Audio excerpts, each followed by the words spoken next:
রিজিকের রেসপন্সিবিলিটি আল্লাহ, রিজিক নিয়ে চিন্তা আল্লাহর। তো আল্লাহর চিন্তা আমি করলে হবে? বলেন, যেটার দায়িত্ব আল্লাহ, যে রেসপন্সিবিলিটি আল্লাহর, ওই রেসপন্সিবিলিটি আমি নিলে হবে? হবে না। তাহলে আল্লাহ তাআলা নিজেকে আর রাজ্জাক বলে কোরআনে আমাদের সামনে উপস্থাপন করেছেন।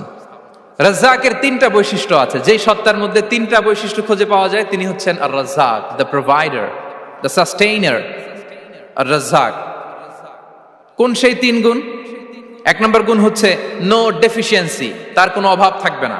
হু continuously provide sustenance to his creatures, যে লাগাতার নিয়মিত প্রতিনিয়ত তার সৃষ্টিকে রিজিক দেন এবং গোটা বিশ্বকে রিজিক সরবরাহ করতে যে তার ধনভাণ্ডারের 1 ইঞ্চিও কমে না।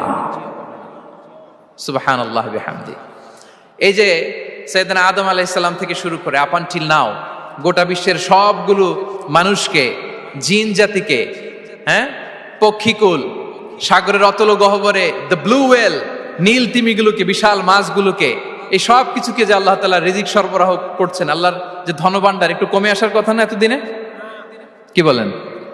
এত হাজার হাজার বছর রিজিক দেওয়ার পরও তার ধনভাণ্ডার কমে নাই না। আল্লাহ বলে তোমাদের যার যা লাগবে, যার যা চাহিদা, যার যেটা দরকার সবও যদি দিয়ে দেই, আমি আল্লাহর ধনভাণ্ডারের 1 ইঞ্চিও কমবে না। আর Razzak যুল কুওয়াতিল মাতিন, the provider, the sustainer. তাহলে রাজ্জাক হতে হলে ওই সত্তার তিনটা গুণ লাগে। এক হচ্ছে নো ডেফিসিয়েন্সি, তার কোনো ঘাটতি থাকতে পারবে না। 2 নম্বর কোয়ালিটি হচ্ছে নেভার ফরগেটফুল, তিনি ভুলতে পারবেন না। Who never forget the needs of his creation, তার সৃষ্টির কোথায় কার কখন কোনটা লাগে এটা ভুলে গেলে চলবে না। ধরেন তিনি নর্থ আমেরিকাতে, এখানে কানাডায় যারা আছে, আমেরিকাতে যারা আছে, তাদেরকে রিজিক দিচ্ছে। ওদিকে সাউথ আমেরিকাতে, ব্রাজিলে, আর্জেন্টিনার জঙ্গলে কিছু জনগোষ্ঠী রয়ে গেছে, এদের কথা আল্লাহ ভুলে গেছে। তারা বেঁচে থাকতে পারবে?